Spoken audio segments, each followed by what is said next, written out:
Envie de récolter cet été une belle tête d'ail bien charnue, plutôt que ces petites gousses un peu tristes qu'on trouve en magasin? Vous pensez que c'est compliqué? Pas du tout. Aujourd'hui, nous allons voir comment bien planter l'ail d'automne pour que vos voisins du potager vous demandent votre secret. Et je vous promets, vous découvrirez une erreur fatale qui ruine 90% des récoltes chez les débutants. L'ail d'automne, ce n'est pas juste une variété, c'est une véritable stratégie. Contrairement à l'ail de printemps, que l'on plante au printemps, l'ail d'automne utilise le froid de l'hiver à son avantage.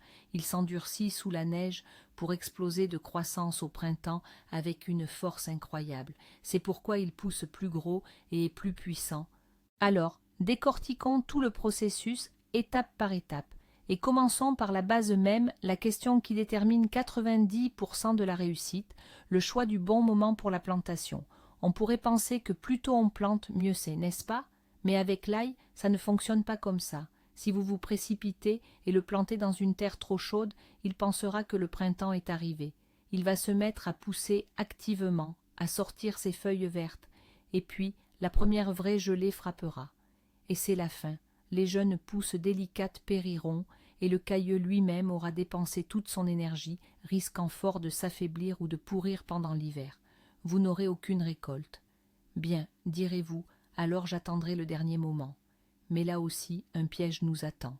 En plantant l'ail dans une terre déjà froide, presque gelée, vous ne lui donnerez pas l'essentiel, le temps de s'enraciner. Sa mission, avant l'arrivée des gelées, est de développer un système racinaire puissant. Ce sont ces racines qui le nourriront pendant l'hiver et le printemps. Si les racines ne sont pas formées, le cailleux gèlera simplement ou sera expulsé de la terre par le gel. Alors, quand est ce moment idéal? Retenez une règle simple. L'ail d'hiver se plante 3 à 4 semaines avant l'arrivée des gelées persistantes. Votre objectif est de saisir le moment où la température du sol à la profondeur de plantation descend aux alentours de 10 degrés. Dans les régions tempérées, c'est généralement entre fin septembre et mi-octobre. Mais ne vous fiez pas uniquement au calendrier. Votre principal conseiller, c'est le bulletin météo à long terme pour votre région. Le bon moment, c'est réglé. Mais même une date idéale ne sauvera pas votre récolte si vous ne choisissez pas le bon type d'ail. Eh oui, il existe plusieurs sortes d'ail, et pour une plantation d'automne, nous avons besoin d'une variété bien spécifique. On distingue principalement deux grandes catégories, l'ail de printemps, que l'on plante au printemps, et l'ail d'automne, que l'on met en terre à l'automne. Comment les distinguer? C'est très simple. Prenez une tête d'ail dans vos mains. Si au centre vous observez une tige dure et lignifiée et que les gros cailleux sont disposés autour en une seule rangée, il s'agit d'ail d'automne. C'est notre candidat idéal. Si au contraire cette tige est absente et que de nombreux petits cailleux sont arrangés en spirale sur plusieurs couches, c'est de l'ail de printemps. Il se conserve très bien, mais il est absolument inadapté à une plantation d'automne. Sa programmation génétique est différente. Il n'est pas conçu pour supporter le gel. Tenter de planter de l'ail de printemps en automne, c'est une garantie quasi totale d'échec. Il gèlera ou, dans le meilleur des cas, il ne vous offrira au printemps qu'une modeste verdure et un minuscule bulbe. Retenez donc ceci comme une règle d'or.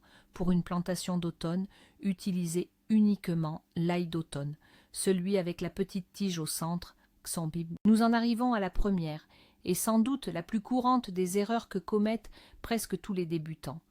Vous allez au supermarché, vous voyez de belles têtes d'ail bien lisses, et vous vous dites « pourquoi pas, ça a l'air parfait, et ce n'est pas cher ». Et c'est là le piège. Le fait est que l'ail destiné à la vente en grande surface est très souvent traité avec des substances chimiques spéciales appelées inhibiteurs. Pour faire simple, ce sont des produits qui empêchent la croissance. Ils donnent à l'ail l'ordre de dormir pour qu'il ne germe pas sur les étals et conserve plus longtemps son aspect commercial. Lorsque vous plantez une gousse ainsi traitée dans la terre, cette commande continue d'agir. L'ail ne recevra tout simplement pas le signal de se réveiller. Au final, vous attendrez des pousses, mais votre ail restera tranquillement dans le sol et finira par pourrir. Vous aurez gaspillé du temps, de l'énergie et de la place dans votre potager, sans aucune récolte. Retenez donc ceci, l'ail de supermarché, c'est pour la cuisine, pour le bortsch et les plats mijotés.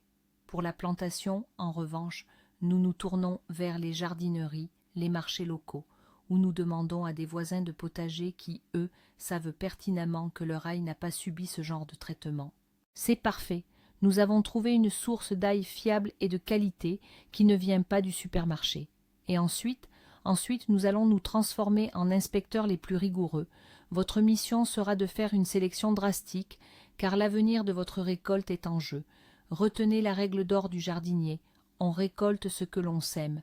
D'une gousse bien développée et forte naîtra une tête d'ail large et robuste, tandis que d'une gousse malade et chétive, vous obtiendrez une tête d'ail tout aussi chétive. Alors, mettez de côté tout sentimentalisme et ne sélectionnez que les champions. Prenez chaque tête d'ail en main.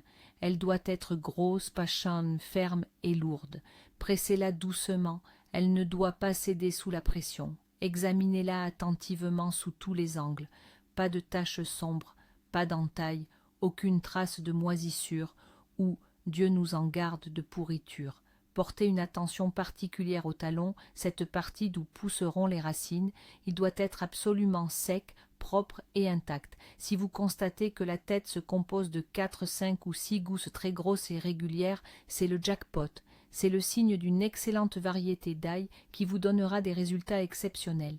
Toutes les têtes d'ail douteuses, endommagées ou trop petites, écartez-les sans scrupule. Mieux vaut planter moins, mais avec du matériel de qualité supérieure. Une fois les gousses d'ail séparées de la tête, on passe à l'étape cruciale du calibrage. Plus simplement, il s'agit de les trier par taille. Pourquoi cette étape est-elle si importante? Imaginez une classe d'école où des enfants de CP côtoient des lycéens. Les plus grands prendraient naturellement le pas sur les plus petits. Il en va de même au potager. Les grosses gousses, ce sont nos lycéens.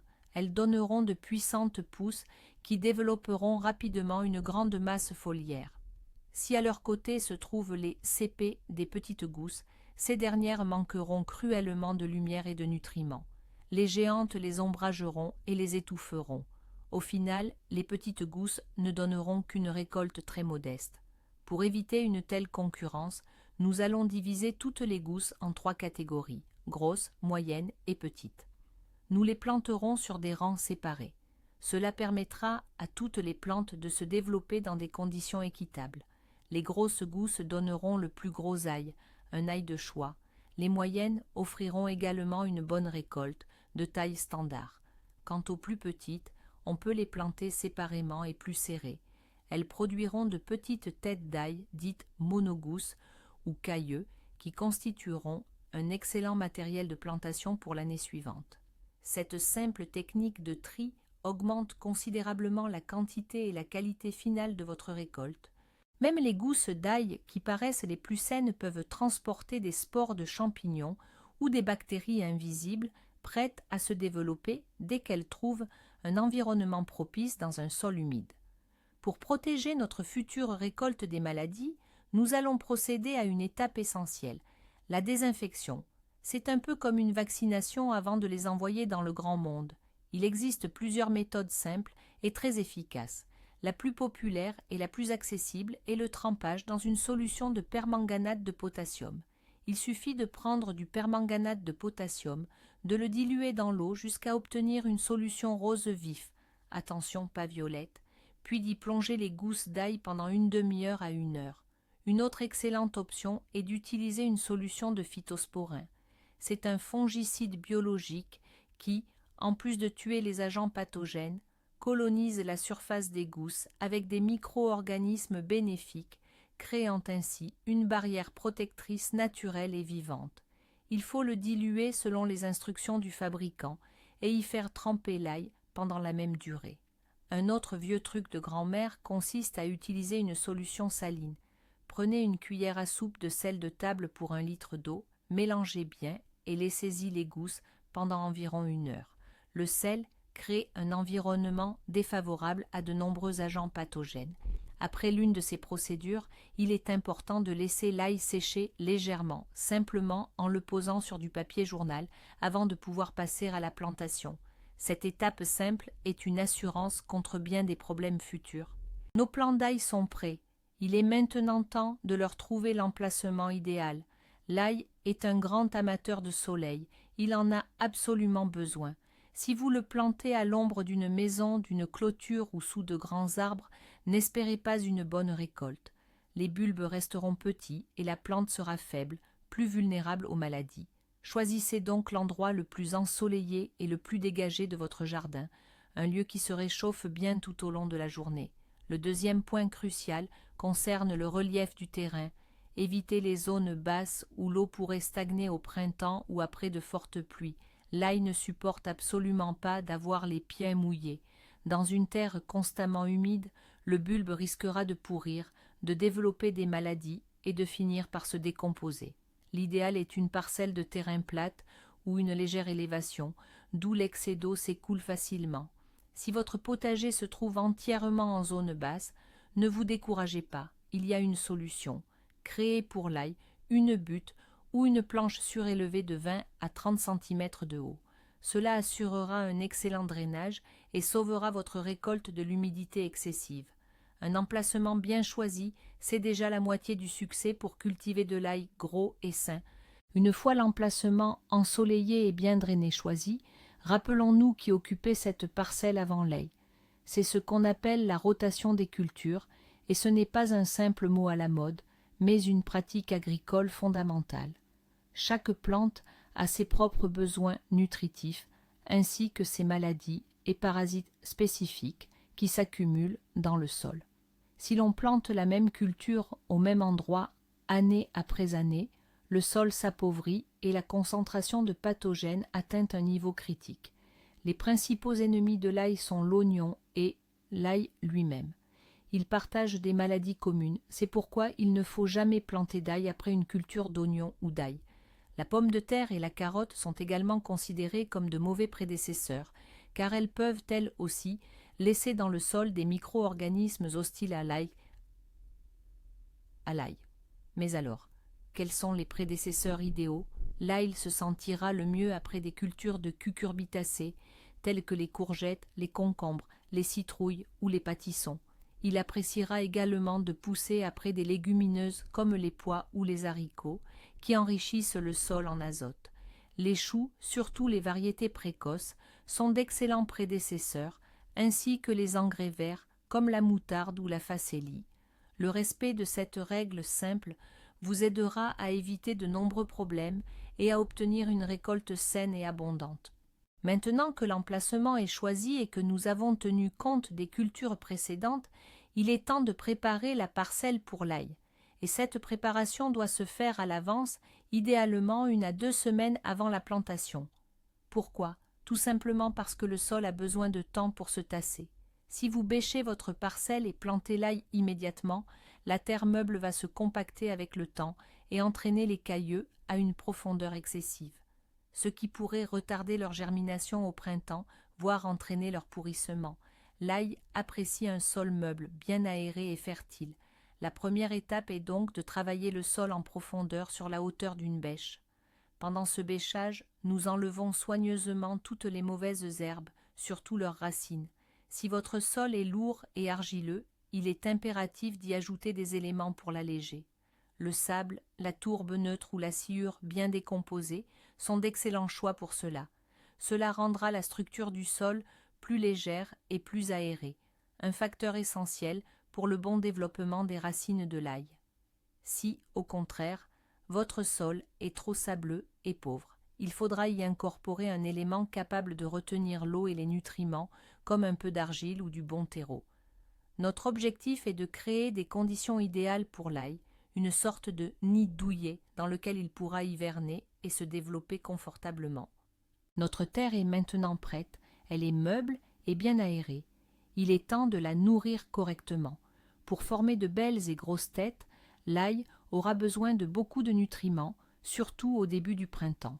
C'est pourquoi, lors du bêchage, nous allons incorporer des engrais. Pour l'ail d'hiver, la meilleure option est une matière organique bien mûre. Un compost parfaitement décomposé ou du fumier mature seront idéaux. Nous en apportons environ 1 seau par mètre carré de parcelle. Et attention, il doit absolument être bien décomposé. C'est un point crucial. La matière organique fraîche lui est catégoriquement déconseillée, mais nous en reparlerons un peu plus tard. En plus de l'organique, l'ail est très friand de potassium et de phosphore. Ces éléments sont essentiels pour le développement de son système racinaire, l'aident à mieux passer l'hiver et favorisent la formation du bulbe lui-même. Où les trouver? La source de potassium la plus simple et la plus écologique est la cendre de bois. Non seulement elle nourrit, mais elle contribue également à désacidifier le sol. Nous en ajoutons environ 1 à 2 verres par mètre carré. Quant au phosphore, le superphosphate est une excellente option. Il s'incorpore selon les instructions du fabricant, généralement 30 à 40 grammes par mètre carré. Tous ces amendements sont à épandre uniformément sur la surface de la planche de culture avant de bêcher. De cette façon, ils se mélangeront parfaitement à la terre et seront facilement accessibles aux racines de votre future récolte. Passons maintenant à ce qu'il est absolument interdit de faire. C'est une erreur de plus qui pourrait vous coûter toute votre récolte. Ne mettez jamais, et je dis bien jamais, de fumier frais sous l'ail. Beaucoup de jardiniers se disent « plus il y a de matière organique, plus la récolte sera généreuse ». Mais avec le fumier frais, cette logique mène droit à la catastrophe. Premièrement, le fumier frais contient une quantité considérable d'azote, et cet azote est très agressif. Il va provoquer une croissance exubérante du feuillage au détriment du bulbe. La plante va s'engraisser, développer des feuilles gigantesques, tandis que le bulbe restera petit et mou. Un tel ail, de surcroît, se conservera très mal. Deuxièmement, le fumier frais est un véritable incubateur pour diverses maladies fongiques et bactéries pathogènes. En l'incorporant à la terre, vous contaminez littéralement votre planche de culture. Les radicelles fragiles de l'ail pourraient subir des brûlures et commencer à pourrir. Les têtes d'ail issues d'une telle culture seraient alors vulnérables à la fusariose et à d'autres pourritures. Et troisièmement, le fumier frais attire un redoutable nuisible, la mouche de l'oignon. Alors, retenez bien cette règle comme une prière. Pour l'ail, utilisez uniquement du compost bien mûr ou du fumier entièrement décomposé, âgé d'au moins 2 ou 3 ans. Le fumier frais est l'ennemi juré de votre récolte d'ail. Alors, la planche de culture est prête, amendée, et le sol a eu le temps de s'installer. Les cailleux de graines sont calibrés et désinfectés. Vient maintenant le moment le plus crucial, la plantation. Et c'est là que la profondeur joue un rôle primordial. Si l'on plante l'ail trop superficiellement, le gel pourrait le déchausser, le laissant exposé et le faisant geler en surface. A l'inverse, si vous l'enfouissez trop profondément, il aura bien du mal à percer la surface au printemps, dépensant une énergie précieuse qui manquera ensuite pour le développement d'une belle tête d'ail. Alors, quelle est la profondeur idéale? Retenez cette règle simple. La profondeur de plantation doit être égale à 3 fois la hauteur du cailleux lui-même. Prenez un cailleux, mesurez sa hauteur. Si, par exemple, il mesure 3 cm, multiplié par 3, vous obtenez 9 cm. C'est là la profondeur optimale, mesurée de la base du cailleux jusqu'à la surface du sol. Pour éviter toute erreur, il est très pratique de se munir d'une jauge de plantation, un simple bâtonnet avec des repères. Il suffit de l'enfoncer dans la terre à la profondeur voulue, de créer le trou, d'y déposer délicatement le cailleux et de le recouvrir de terre. Cette méthode garantit que tous vos cailleux se retrouveront à la même profondeur, la profondeur idéale, assurant ainsi un hivernage dans des conditions confortables et parfaitement sécurisées. La profondeur de plantation s'est réglée, mais l'espacement est tout aussi crucial. N'allez pas planter l'ail trop serré en espérant gagner de la place. Vous risquez de voir les plants se faire concurrence pour la lumière, l'eau et les nutriments. Au final, au lieu de quelques belles grosses têtes, vous en obtiendrez beaucoup, mais toutes très petites. L'ail a besoin d'espace pour bien se développer. Voici la méthode de plantation optimale. L'espacement entre les gousses d'un même rang devrait être d'environ 10 à 15 cm. C'est suffisant pour que chaque plant puisse développer un bon système racinaire et une belle rosette de feuilles, sans gêner ses voisins. Quant à l'espacement entre les rangs ou l'interrang, préférez un espace plus large, environ 20 à 25 cm. Premièrement, cet espacement assurera une bonne ventilation et un bon ensoleillement pour tous les plants, ce qui prévient efficacement les maladies fongiques. Et deuxièmement, c'est tout simplement plus pratique pour vous. Au printemps et en été, vous devrez ameublir la terre et désherber. Un interrang large vous permettra de le faire facilement, sans risquer d'endommager les plants. Alors, ne lésinez pas sur l'espace, offrez à votre ail suffisamment de place. Il vous en remerciera avec de belles et grosses têtes saines. On pourrait croire qu'il n'y a rien de plus simple. Plantez une gousse d'ail en terre et le tour est joué. Mais attention, même pour une tâche si simple, il y a un détail qui, bien que minime, est crucial. La manière dont vous placerez la gousse dans le trou de plantation déterminera directement son avenir. Retenez bien ceci. Il est impératif de planter l'ail strictement à la verticale, la base plate vers le bas et la pointe acérée vers le haut. C'est de la base de cette talonnette plate de la gousse que partiront les racines. Quant à la pointe, elle laissera émerger la pousse verte. Si vous plantez la gousse sur le côté, ou pire encore, à l'envers, la plante devra dépenser une énergie considérable pour se réorienter dans le bon sens. Le germe sera contraint de faire une boucle sous terre afin de percer vers le soleil.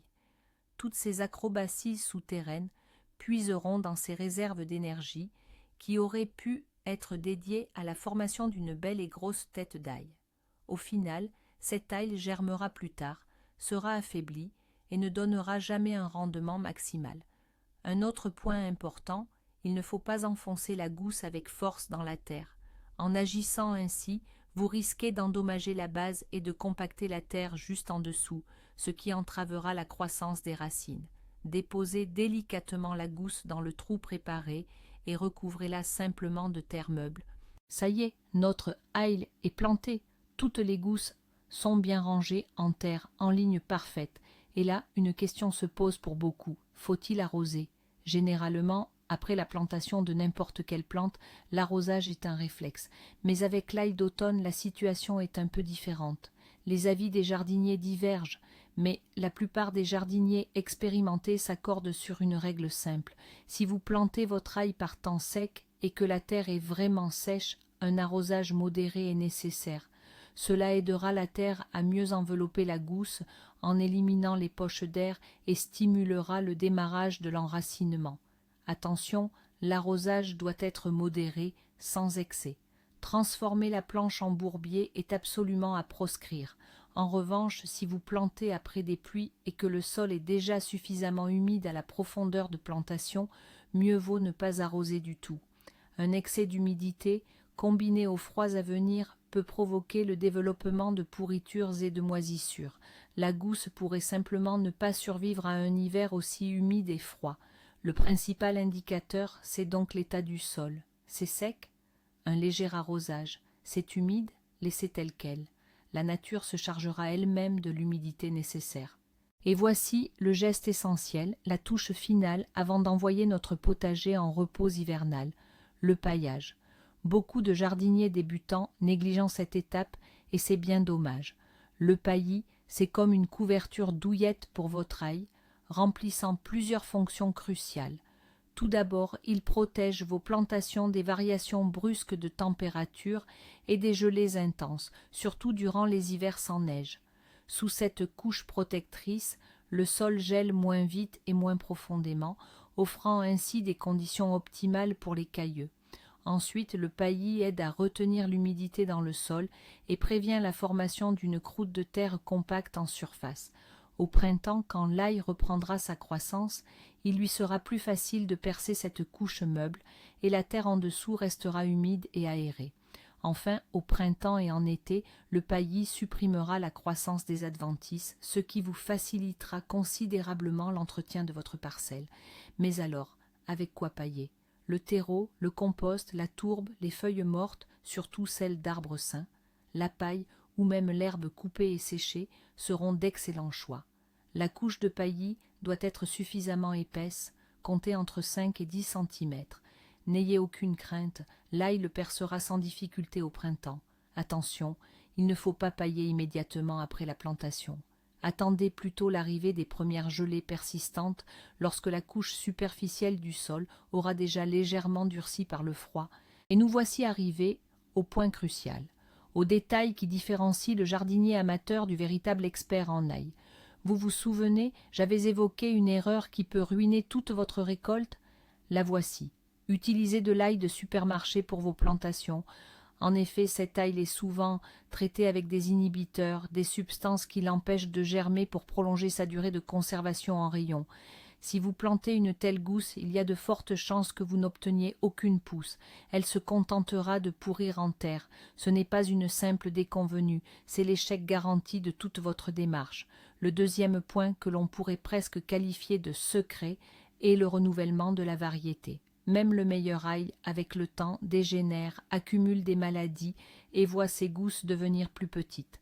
Pour éviter cela, il est essentiel de le rajeunir tous les quelques ans en cultivant de nouvelles semences à partir des bulbilles aériennes, ces petites formations qui apparaissent sur les hampes florales. Cela permet d'obtenir un ail assaini, plus vigoureux et de plus grande taille, qui vous gratifiera à nouveau de récoltes généreuses. La compréhension de ces deux points est la clé pour obtenir des résultats constamment excellents, année après année. En résumé, pour faire le point, le bon moment, un matériel de plantation de qualité qui n'a pas vu l'intérieur d'un supermarché et une parcelle de terre bien préparée. Voilà les 3 piliers sur lesquels repose votre future récolte d'ail qui s'annonce magnifique. Merci d'avoir suivi cette vidéo jusqu'au bout. Si elle vous a été utile, n'oubliez pas de laisser un pouce bleu et de vous abonner à la chaîne pour ne manquer aucun de nos futurs conseils de jardinage. Et maintenant, une question pour vous. Quelle est votre variété d'ail d'automne préférée? Ou peut-être avez-vous un secret familial à partager concernant sa plantation? N'hésitez pas à nous le faire savoir en commentaire, ce serait passionnant de vous lire.